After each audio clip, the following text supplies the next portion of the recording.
I think we've lost Fred. We've lost sound. We've lost. Is it just me? It's on my own. Fred?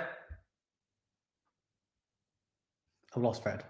Well, hello and welcome to the Franchise Tag Podcast. I would say with your host, Freddie Hall, but we've lost him momentarily.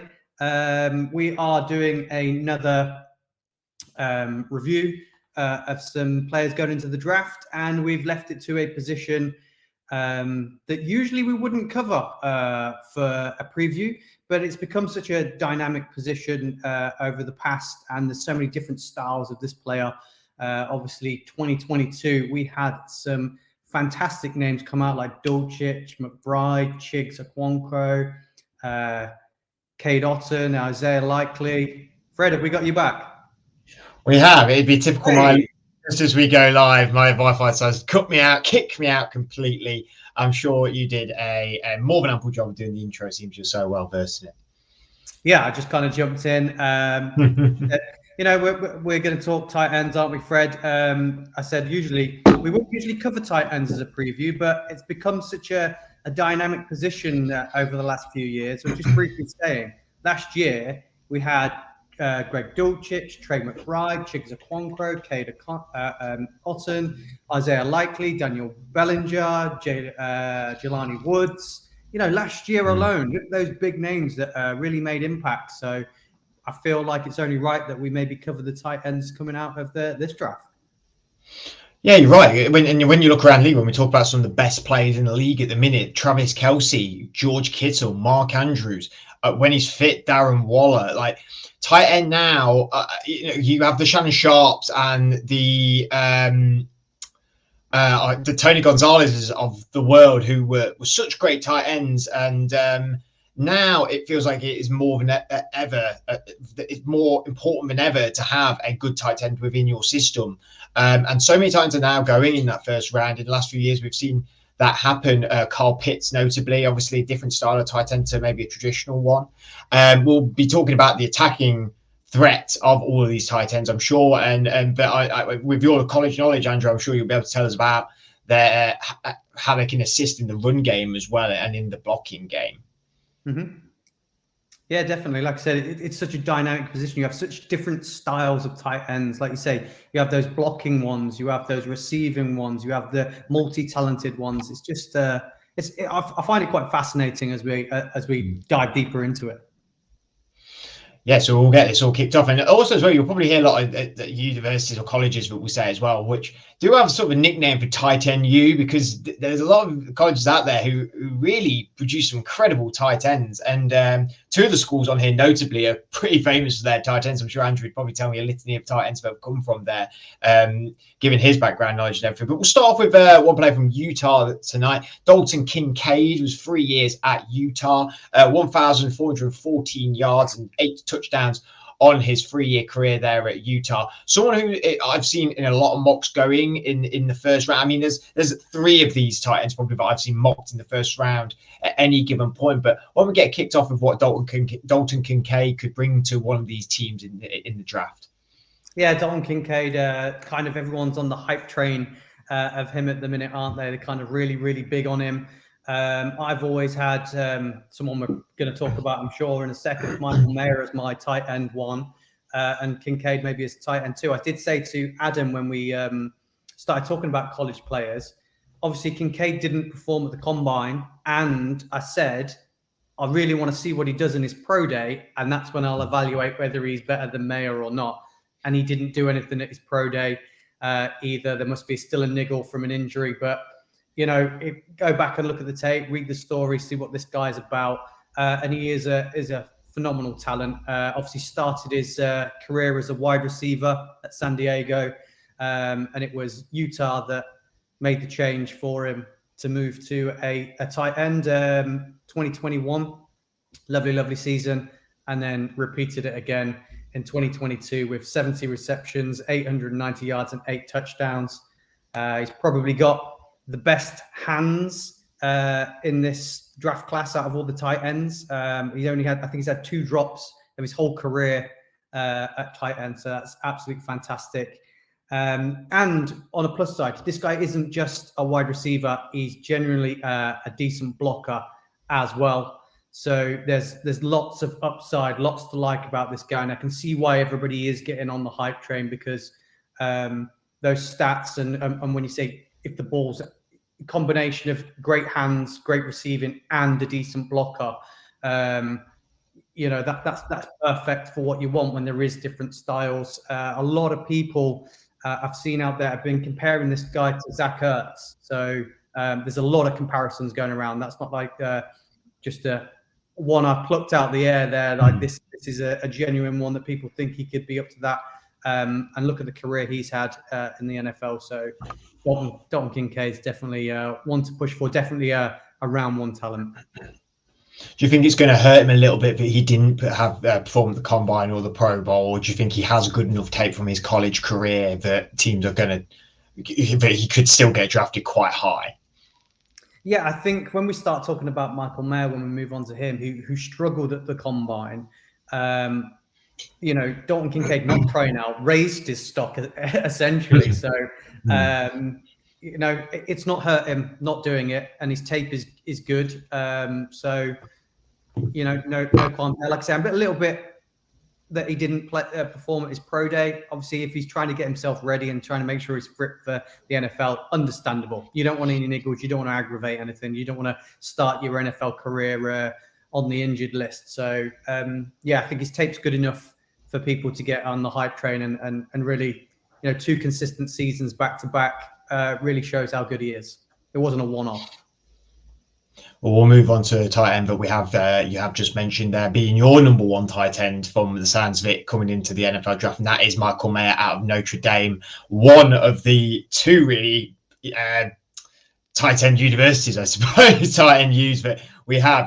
Notre Dame famed for very good tight ends. I'm sure you'll be able to account who has played there at tight end. 2,099 yards and 9 touchdowns in his 3-year career there. What makes him a cut above the rest of the tight ends for you there, Andrew? For me, he is the epitome and the classic all-round tight end. We spoke about Kincaid being more like good hands receiver, decent blocker. This guy for me is pure tight end. He's got good hands. He's physical. He's a good route runner. He's probably one of the best blockers in this whole entire class. He's a chain mover. I've said that plenty of times when I talk about him. I say he's a chain mover. He's a chain mover. That's what you want from your tight ends. He's a good option to get you out of jail. The only downside from him, and I think the only reason that Dalton Kincaid is going to move in above him, is he doesn't really excel in those athletic traits that people are kind of leaning towards when they're talking about their tight ends. But if you want a pure, good hands, can use him in the receiving game, can use him in the blocking game, physical player, at 6'5", 252 pounds, is pure tight end when you talk about all-round capability. And a lot of people, again, if you're looking for comparisons, a lot of people are just knocking the Jason Witten cap onto this one and saying that's his comparison. And again, that's another name that had such a successful NFL career. Again, not notably known for being this freak athlete, but trustworthy, good in blocking, good in receiving. So for me, he's perfect. So that's why I've got him. But if you go with either of these 2, you're not going to go wrong. It doesn't matter which one you pick. They're both, I believe, going to be round 1 talent, day 1 talent in the NFL. So you can't go wrong with either of these if you want a receiver, if you want a pure tight end. So that's for me why he is tight end number 1 for going in there. I did say he had some famous tight ends coming out. James Tyler Eifert, Carl Rudolph, Irv Smith, Irv Smith Senior, sorry, not Irv Smith Junior. I mean, some notable names coming out of Notre Dame, and a team that has been very successful in college. I've seen Michael Mayer in some drafts mocked at like the Green Bay Packers, which is quite high in this draft to go. Do you think a team like the Packers, any team I suppose that needs offensive threats, but maybe the wide receivers they're not convinced on. Maybe some of the wide receivers have gone who they were big on. You can find out all about the wide receivers that are coming into the draft via one of the videos that we did recently, as well as running backs and the quarterbacks, if you do want to get up to date with stuff, as well as this one for tight ends. But do you think for a team looking for a real attacking threat and they're not maybe sure on some of the wide receivers, but Michael Mayer could be a good option? The Packers being one team that in particular could be looking at something like that. Yeah, I think it adds more to you than just looking at the wide receivers. Like we said, this guy that you're going to pick up could act as your an extra O lineman. Sure, if you're developing a run game, which we have seen from the Packers, especially looking to use both their great runners in Jones and Dillon, and if they're moving forward with Jordan Love, it looks like there might be more of using the run play. So a tight end is always so effective when it comes to your offense when you're going to play that style of football. So I think it's well worth doing your homework and looking at one of these guys over a wide receiver that's just going to be receiving talent. You've still got to be in the pocket long enough to get the ball to him, and there might be more depth at the wide receivers and picking up value in round 2 and round 3, whereas these tight ends, you got to go for one of these two for me to get that value. So definitely worth taking a punt. We'll move on to Titan 2. Okay, maybe not screaming amazing in the stats, but I'm sure he's definitely going to be bringing something to an NFL team. That's Luke Musgrave out of Oregon State. Was there for 4 years, had a total of 623 yards, only 2 touchdowns. Stats aren't screaming amazing here, Andrew. Is Musgrave's capability more on that line work? No, Musgrave is one of these guys where you're probably going to. I spoke in depth about this with Adam over a few of the players. The combine for this guy really helped him because he just ticked green in every box. Pretty much his 40 time, his vert, his broad, his hands are great. He's the perfect combination of size and speed at 6'6", 253 pounds. He's a quick guy. But if I said to you, go back and watch the tape, he only played 1.5 games. I think I might put 2 games down for him. 1.5 games last year due to getting injured. So there's not much tape on him that year. And then his previous year to that, he played tight end 2 in that system. So he was more of the waiting for the person who was in front of him to move on and go into the NFL. So he could get his shot in 2022. So 2022 was supposed to be his year to show everybody this exceptional athletic talent and how good he can be. And injury obviously put an end to that. But I think the fact that he shows up green in every category that you want him to, there's a lot of people sort of really hyped and buzzed to his ceiling and how good he can be. But I don't know, I'm going to have to go back and watch more tape on him because there's just not enough there for me to take the gamble. So I'm unsure. But yes, I suppose this is what we were talking about in our group chat about the experts analyzing things better than the fans and the viewers at home. They know what they're looking at when it comes to transitioning from college to NFL and being a good NFL player rather than just a good college player. And I'm guessing he's lighting up those things for the experts to really go, that transitions well to NFL from his small tape that there is on him. In the guys that we've talked about and going to talk about still, when we talked about the first 2 guys, I mean, could be round 1, even day 2's prospects. Do you think Musgrave is, because of these injuries and because of the lack of the recent tape anyway, but did perform well in combine, do you see more of a round 3, round 4 prospect, or do you reckon that's probably around the area he's going to go? No, I think round 2, he's worth the gamble. I think that's the good thing about this guy, the upside and the ceiling. You hear that word a lot when you're talking about guys coming out of college, how high is their ceiling? And this guy has got a high ceiling at the position. So he's probably worth a gamble in round 2 for a team that is in need of some help at that position. So, I don't think it will drop too much, and there is a bit of a hype around him. So I don't think it affects his stock too much.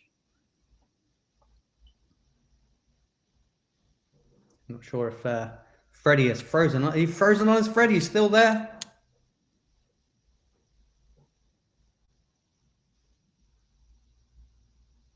May have lost Fred. I think I'm back. Apologies. Apologies. So we'll move on to one tight end. I'm really excited about seeing a bit more on him, actually, because I've heard some really good things, but I've not watched any of the tape on him, and I know a lot of people are really into him and see him as, and even some people thinking that he might be the best one, and that is Darnell Washington, coming out of Georgia, 3-year career at Georgia with 774 yards, 3 touchdowns. Am I right in thinking that this guy is a bit more of a pure athlete than some of the other guys? I've heard a lot of positive things. I feel like that's one of the things I have picked up on.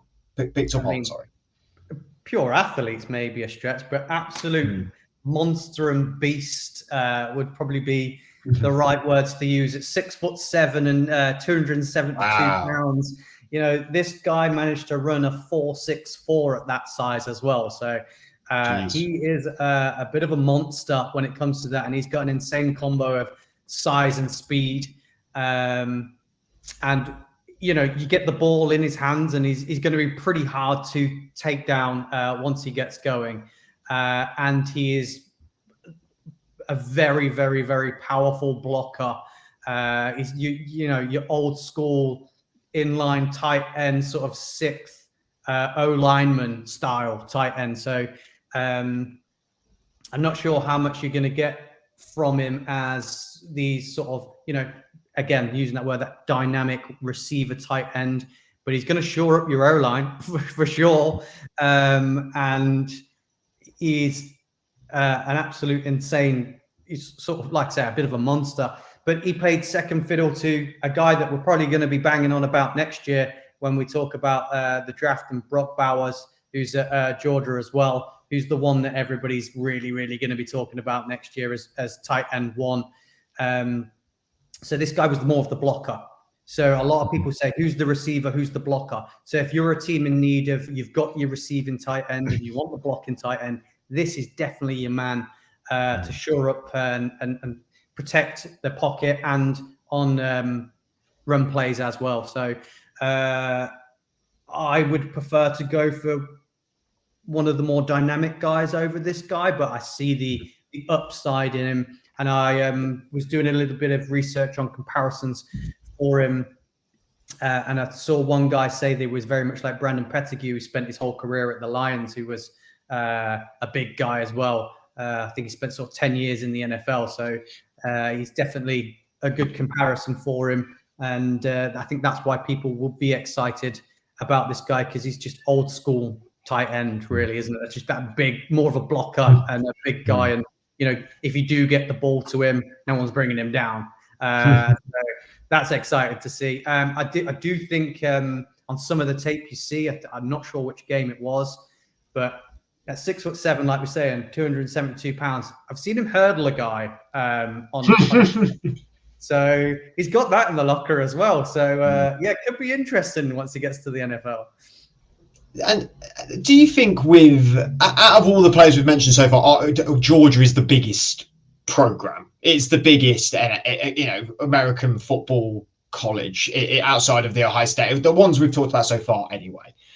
Do you think that the coaches are also looking at that with the tight ends as well? Because like you said, that Mayer and Kincaid may be more athletically dynamic compared to Washington, but the fact that Washington has been in a program that has been so hugely successful, do you think that gains to his draft stock, or maybe does it take away? Because of course you look good if you play for Georgia. They're a very good team in a way.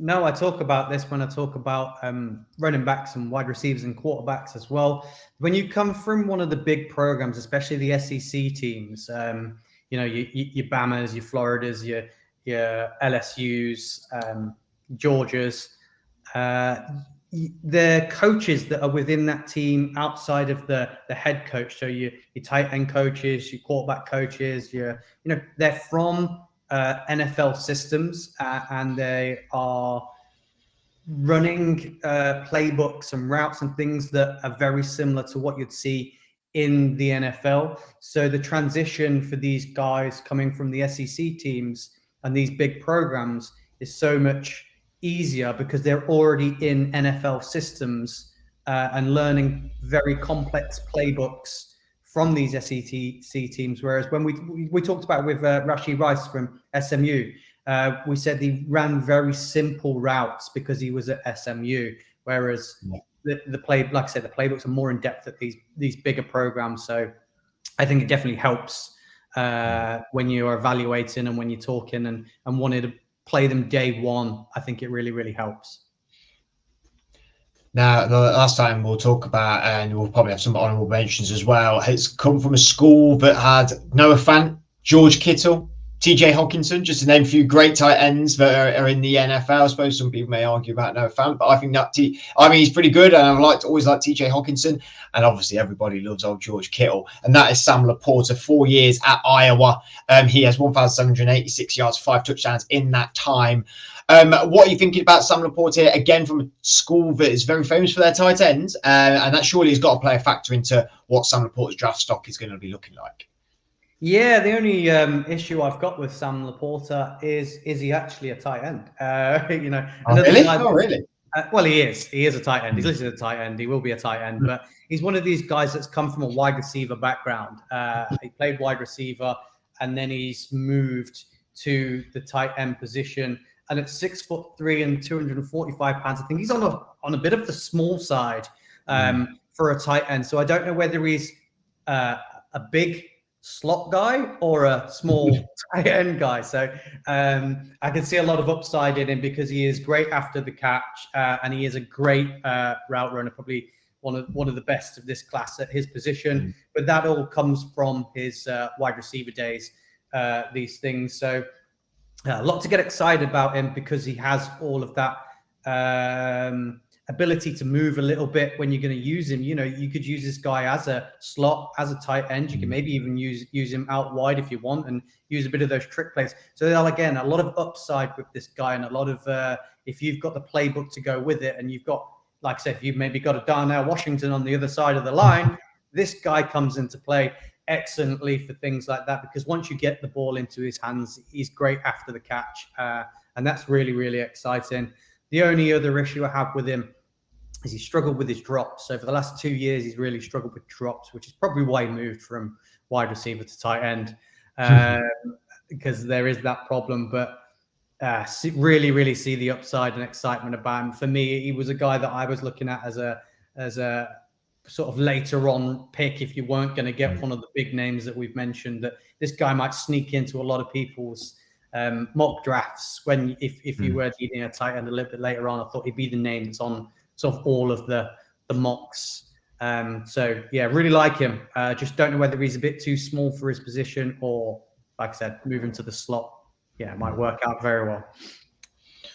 Do you think with obviously, as I said, some tight ends have gone quite high in the draft, but Carl Pitts going only a couple of years ago, like in the top 5, has had relative success at Atlanta. A few injuries have just hindered his progress so far. But do you think that now more than ever, with players like Carl Pitts drafted so high, it's sort of opened a bit of a gateway for tight ends to be going and to be in the conversation for top 10 picks? Yeah, I mean, we all labelled Carl Pitts as a bit of a unicorn when it came to that draft, and we saw him fly up boards based on, how dynamic that guy is. But I definitely think with how good, like you said at the top of the show, how good Travis Kelce, George Kittle, Mark Andrews, Darren Waller when he's fit. When you talk about those those players, and then you talk about the teams that they're on and what they do, they're a big talking point for those teams, aren't they? They're not like, oh yeah, they're added in with a load of other superstars and they just play well. They're the kind of the first person you list when you think of these. They're the needle movers. They're the ones you think about when you're talking about these. And I think they've just and they're the only 4 you can really say that outside of that, there's no one that really lives up to that hype. And like we said, last year we had a lot of guys come through that they did really, really well. So I think that this position is one to watch for the future. And if we can get some more guys like Kittles and Kelce's and Andrews, then it's just going to be fantastic for the game. And you're going to see more and more guys wanting to play at that position in college, and want to, like Travis Kelce is going to be a lot of people's heroes. So if you're a bigger guy, you could be like, yes, I want to get up to that level. I want to be the next Travis Kelce. So I think we're going to see a lot more coming out of college of a better talent than we've seen in previous years. Is there anyone that we've not mentioned tonight so far that should get an honourable mention that may be on a lot of teams' radars? Yeah, I mean, there's two of the guys I really like the look of. They're going to be further down in the draft. You're not going to be gambling on these too high in second or maybe even the third. And that was Tucker Kraft.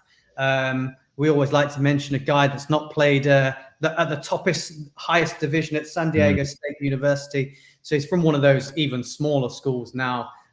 We always get one or two to talk about. And I just think he's well worth taking a look at, looking at the tape and seeing what you can get out of him. And I also think that another guy that I really like the look of is Zach Kuntz from Old Dominion. He was a guy that I really, really like the look of. There doesn't seem to be a lot on the hype train about him at the moment, which I'm really, really surprised at, showing that, he is another guy at 6'7" and 255 pounds. He showed up at the combine with really, really good athleticism, or he's like a bit of a rare athlete.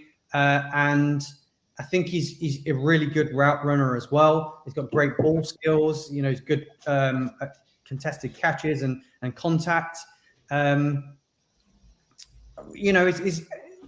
It's for me, if he lives up to his highest ability with what you've seen from him, he could get highest ceiling up to Mike Gesicki sort of comparison levels.